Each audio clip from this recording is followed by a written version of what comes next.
ఒక్కసారి కొమ్మూరి గోల్డ్ కి కాల్ చేయండి. తాకట్లో ఉన్న మీ బంగారాన్ని విడిపించి మార్కెట్ ప్రైస్ కి వాళ్ళు కొనుక్కుని మిగతా డబ్బులు మీకు ఇచ్చేస్తారు. హలో అండి, అందరికీ నమస్కారం. నేను మీ కట్టా కార్తీక్.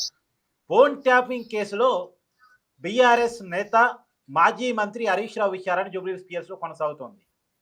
6 పోలీసు అధికారులు హరీష్ రావును విచారిస్తున్నట్టుగా ఉన్నటువంటి సమాచారం. ఇప్పుడు ఆ విచారణ ఎలా జరిగేటువంటి అవకాశం ఉంది, హరీష్ రావును అరెస్ట్ చేసే అవకాశం ఉందా లేదా, ఫోన్ ట్యాపింగ్ కేసు గురించి మొదటి నుంచి మాట్లాడుతున్నటువంటి అడ్వకేట్, మన తెలంగాణ హైకోర్టు అడ్వకేట్ అరుణ్ గారు మనతో ఉన్నారు. సార్ నమస్కారం. నమస్తే అండి. సార్, ఫోన్ ట్యాపింగ్ కేసు గురించి డే 1 నుంచి మీరు మాట్లాడుతున్నారు. ఈ కేసు ఎక్కడి వరకు వచ్చింది విచారణ? అంటే లెవెల్ ఆఫ్ స్టేజెస్ ఉంటాయి కదా, ఏ స్టేజ్ లో విచారణ ఉంది అంటే ఏం చెప్తారు మీరు? సార్, ఎంక్వైరీ కంటిన్యూ అవుతుంది. ఫోర్టిఫై చేసే ఉద్దేశంతో ప్రభుత్వం కొత్తగా సిట్ను హైదరాబాద్ పోలీస్ కమిషనర్తో ఏర్పాటు చేయడం జరిగింది. మొదటి నుంచి మాట్లాడడం కాదు సార్, ఇనిషియేట్ చేసిందే నేను. మార్చి 7వ తారీఖు 2024 నేనే ఫిర్యాదు చేసింది. ఫిర్యాదు చేసిన తర్వాత 11వ తారీఖు నాడు మరొక సిఐ గంగాధర్తో తీసుకొని కేసు రిజిస్టర్ చేసినారు ఎస్ఐబి వాళ్ళు. ఎస్ఐబి నడుపుతున్న ఈ కేసు హరీష్ రావుకు కొత్తగా సమన్లు ఇవ్వడంతో అసలు నిందితులను ఎవరైతే ఉన్నారో వాళ్ళను క్వశ్చన్ చేయడానికి ఆ స్టేజ్కి స్టార్ట్ అయింది. ఇప్పుడు అసలు స్టేజ్ ఇప్పుడే స్టార్ట్ అయింది. అన్నీ తెలిసిన హరీష్ రావు అసలు టెలిఫోన్ ట్యాపింగ్ జరగలేదు అని మాత్రం చెప్పలేదు. ఈరోజు కూడా ఆయన మాట్లాడుకుంటూ చేస్తే చేసి ఉండొచ్చు, దేశ అవసరాల కొరకు. దేశ అవసరాల కొరకు సినిమా హీరోయిన్లతోనేం పని, సినిమా పరిశ్రమలు ఉన్న వాళ్ళతోనేం పని, మామూలు మండల స్థాయి కార్యకర్తలతోనేం పని, మండల స్థాయి నాయకులు. నిజంగా సినిమా పరిశ్రమకు సంబంధించిన వాళ్ళ ఫోన్ ట్యాప్ చేశారా? ఖచ్చితంగా జరిగింది సార్. మరి వాళ్ళ వైపు జరిగింది కనుకనే కదా రావట్లేదు సార్. ఇప్పుడు చాలా సున్నితమైన లైఫ్లు వాళ్ళవి.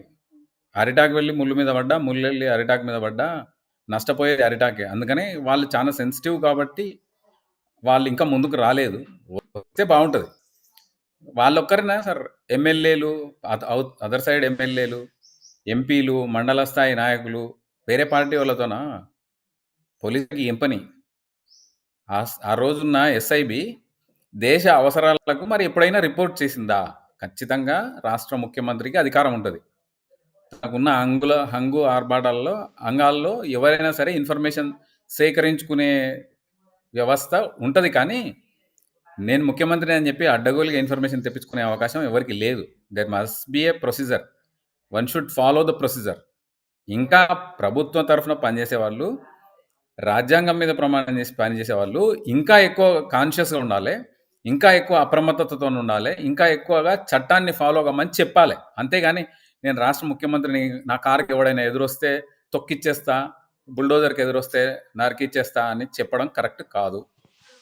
ఫస్ట్ అయితే ఇంతమంది, ఇన్ని వేల మంది ఫోన్లు దేశ భద్రత కంటే ఇంతకన్నా గతంలో ఎవరైనా యాంటిసిడెంట్స్ ఉన్నాయా? ఎవరికైనా వేరే దేశస్తులతోనే వీళ్ళు ఎవరైనా ములాఖాత్ అయినరా?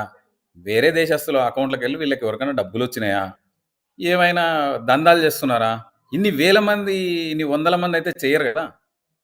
చేసినప్పుడు మరి ఎందుకు యాక్షన్ తీసుకోలేదు? ఒక్కరి మీదైనా యాక్షన్ తీసుకున్నారా?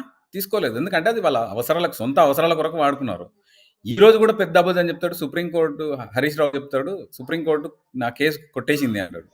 నీ కేసు కాదు కొట్టేసింది. చక్రధర్ గౌడ్ అనే వ్యక్తి సిద్దిపేటలో పెట్టిన, తన మీద జరిగిన అక్రమాల మీద పెట్టిన కేసును రాష్ట్ర హైకోర్టు కొట్టేస్తే దాన్ని రీఓపెన్ చేయడానికి సుప్రీంకోర్టు నిరాకరించింది. అంతే తప్ప ఎస్ఐబి చేసిన కేసుకి ఈ కేసుకి సంబంధమే లేదు. అన్ని తెలిసి కూడా స్పష్టంగా అబద్ధాలు ఆడుతున్నాడు హరీష్ రావు.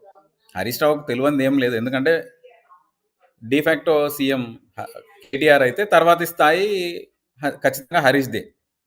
హరీష్ రావు చేసిన అక్రమాలు, అన్యాయాలు, ఫోన్ ట్యాపింగ్ ద్వారా ఎంతమందిని వేధించిండు అనేది ఈరోజు బయటకు వస్తుంది. ఈరోజు క్వశ్చన్ చేస్తారు, నువ్వు చేసినవా లేదా? నీ ఫోన్ నుంచి ఫలానా ఎస్ఐబి ఆఫీసర్ ఫోన్కు ఫోన్ కాల్ ఎందుకు వెళ్ళింది? ఇవన్నీ అడుగుతారు. నీవేమైనా నీ మెసేజ్లో నుంచి, నీ వాట్సాప్ మెసేజ్లో నుంచి ఎవరి ఫోన్ నెంబర్లు అయినా పంపించినవా? పంపలేదు అంటే తీసి ముందర పెడతారు. ఫలానా టైంలో నీవు ఎస్ఐబి అధికారులకు ఈ ఫోన్ నెంబర్ ఇచ్చి ఎంక్వైరీ చేయమన్నావు, వాళ్ళకేమైనా యాంటిసిడెంట్స్ ఉన్నాయా? ఏమైనా పద్ధతి ఫాలో అయినరా?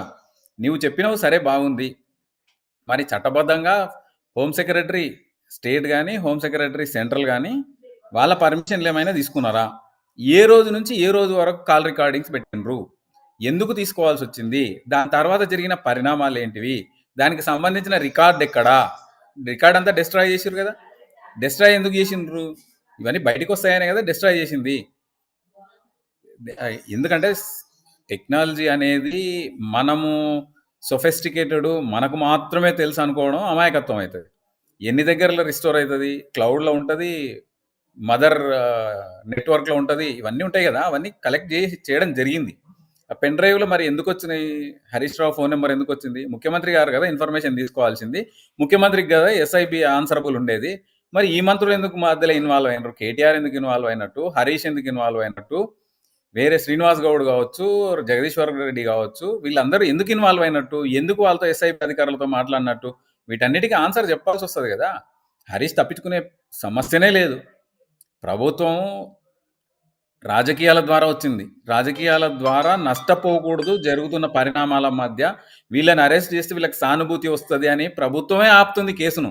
100% కాంగ్రెస్ ప్రభుత్వం వీళ్ళు అరెస్టులు చేస్తే అరెస్టుల ద్వారా సానుభూతి పొంది మళ్ళీ చచ్చిన పాము పడగెత్తుతుంది, బుసగొడుతుంది అని చెప్పేసి ఆపి పెడుతున్నారు. ఇంకా తొక్కి పెడుతుంది గవర్నమెంటే, వీళ్ళని అరెస్టులను ఆపుతుంది.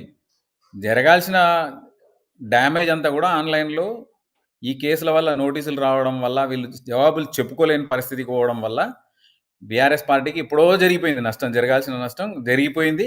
అది కంటిన్యూగా సస్టైన్ అవుతుంది. ప్రజల్లో ప్రతి ఒక్కరి నోట్లలో చర్చ, అరే మనోడి ఫోన్ నెంబర్ను కూడా ట్యాప్ చేసిరంటారా, మన మండలాధ్యక్షుని ఫోన్ నెంబర్ ట్యాప్ చేసిరంట, మన కార్యకర్తల ఫోన్ నెంబర్లు కూడా ట్యాప్ చేసిరంట అనే జరగాల్సిన డ్యామేజ్ జరిగిపోయింది, జరుగుతూనే ఉంది, ఇంకా జరగబోతుంది కూడా. ఇవన్నిటిని పక్కకు పెట్టి ప్రభుత్వంలో ఒక మంచి అవకాశం ఇస్తే ఎవరికీ లేని అవకాశం, జీరో స్థాయి నుంచి ముఖ్యమంత్రి స్థాయికి తీసుకెళ్ళిండ్రు టీఆర్ఎస్ పార్టీని. ప్రజలు గుండెల్లో పెట్టుకున్నారు.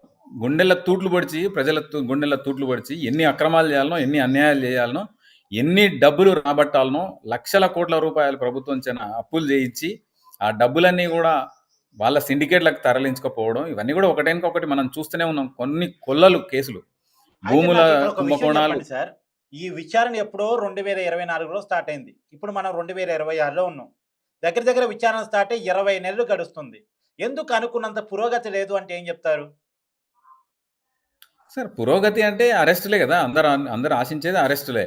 అరెస్టుల ద్వారా జరగబోయే డ్యామేజ్, గతంలో పక్క రాష్ట్రంలో ఆంధ్రప్రదేశ్లో చంద్రబాబు నాయుడు గారిని అరెస్ట్ చేయడంతో ప్రభుత్వమే పడిపోవాల్సిన పరిస్థితి వచ్చింది. అంటే సానుభూతి ఆ రేంజ్లో చంద్రబాబు గారికి వచ్చింది. అరెస్టుతో పరిస్థితులు మారుతాయి. అందుకే ప్రభుత్వం అరెస్టులను చేయకూడదు, చెయ్యమని కూడా చెప్పారు. రేవంత్ రెడ్డి గారు స్పష్టంగా చెప్పారు, అరెస్టుల కొరకు కాదు మేము చేస్తున్నది, ప్రజలకు నిజానిజాలు తెలవాలని చెప్పి చేస్తున్నామని మాత్రమే చెప్పారు.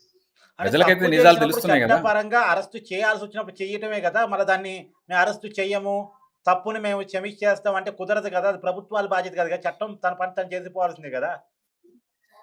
100% మీరు చెప్పింది కరెక్ట్.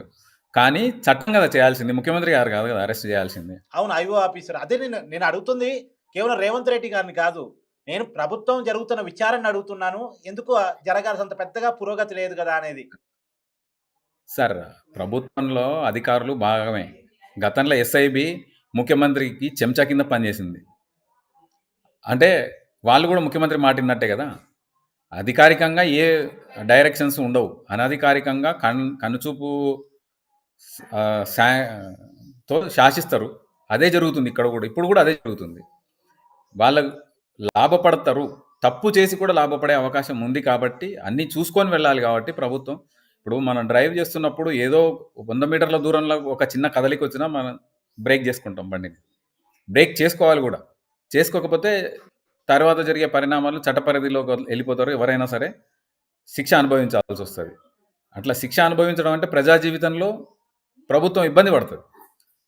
కాబట్టి అన్ని చూసుకొని వెళ్తున్నారు, అన్ని ఆధారాలు సేకరించుకుంటున్నారు. వాళ్ళు చెప్తున్నారు కదా ఏ ఆధారాలు ఉన్నాయి మాతో అంటే, ఏ ఆధారాలన్నీ ముందు పెడతారు. ఒకరోజు ఖచ్చితంగా ముందు పెడతారు. చట్టపరంగా ఏ విధంగా చర్యలు తీసుకోవాలనో ఆ విధంగా చర్యలు తీసుకుంటారు. మనం చూసినాం మన సర్పంచ్ ఎలక్షన్ లో ఏం జరిగే అవకాశం ఉందా లేదా మీ అంచనా మేరకు చెప్పండి. ఖచ్చితంగా చేస్తారు. ముఖ్యమంత్రి గారు చెప్పేది ఒకటి చేసేది ఒకటి ఉండొచ్చు. ఎందుకంటే రాజకీయంగా అట్లే చెప్పాలి కూడా. అది అవతల వాళ్ళకు వాళ్ళ వ్యూహంలో బలి కాకూడదు. ఎవరి వ్యూహాలు వాళ్ళకు ఉంటాయి. మాజీ ముఖ్యమంత్రి వ్యూహం మాజీ ముఖ్యమంత్రికి, మాజీ రెవెన్యూ శాఖ మంత్రి, ఆర్థిక శాఖ మంత్రి హరీష్ రావు వ్యూహం హరీష్ రావుకు ఉంటే, కేటీఆర్ వ్యూహం కేటీఆర్కు ఉంటుంది, కవిత వ్యూహం కవితకు ఎస్, ఉంటుంది. మీరు అట్లే ఒక రేవంత్ పాయింట్ రెడ్డి గారు వచ్చారు రాష్ట్ర కాబట్టి ముఖ్యమంత్రిగా అడుగుతున్నాను. మామూలుగా ఫోన్ ట్యాపింగ్ అంటే మొదట్లో వచ్చిన ఆరోపణలు కేసీఆర్ మీద, కేటీఆర్ మీద, కానీ వాళ్ళిద్దరూ సైడ్ అయ్యారు, హరీష్ రావు ముందుకు వచ్చారు. ఎందుకు? సైడ్ అయినరని అందరు అనుకుంటున్నారు, కానీ అది లాస్ట్కు చివరి వేలు పార్టీ అధ్యక్షుడిగా, పార్టీ వర్కింగ్ ప్రెసిడెంట్గా ఖచ్చితంగా వాళ్ళిద్దరు కూడా ఫిక్స్ అవుతారు. వాళ్ళని ఫిక్స్ చేయాలంటే స్టెప్ బై స్టెప్ వస్తున్నారు. అందరినీ విచారించారు కదా, రాష్ట్ర ముఖ్యమంత్రి కూడా విచారణకు హాజరైనరు. విచారణకు హాజరై తాను ఏ విధంగా ఇబ్బందులు పడ్డది కూడా విచారణ అధికారులకు తెలియజేసిండ్రు. అక్కడి నుంచే కొద్దిగా స్పీడప్ అయింది కేసు. ముఖ్యమంత్రి గారు ఎప్పుడైతే సాక్ష్యం ఇచ్చిండ్రో ఎస్ఐబి ముందు హాజరై, అక్కడి నుంచే కొద్దిగా బలంగా మారింది కేసు. అంటే రాష్ట్ర ముఖ్యమంత్రికి అన్యాయం జరిగితే అధికారులకు సంబంధం లేదు. గతంలో చేసిన వాళ్ళు ముఖ్యమంత్రికి లాయల్గా పనిచేసారు. ఇప్పుడున్న అధికారులు ముఖ్యమంత్రికి లాయల్గా పనిచేయము, మాకేం అవసరం, ముఖ్యమంత్రి గతంలో ఎన్ని ఇబ్బందులు ఎదుర్కొంటే మాకేమని అధికారులు అనుకుంటే ఎవరైనా చేయలేరు. కాదు, ఖచ్చితంగా అప్పుడు ఎంత లాయల్గా పనిచేసారో మరి ఇప్పుడు మేము కూడా అంతే లాయల్గా పనిచేస్తాం.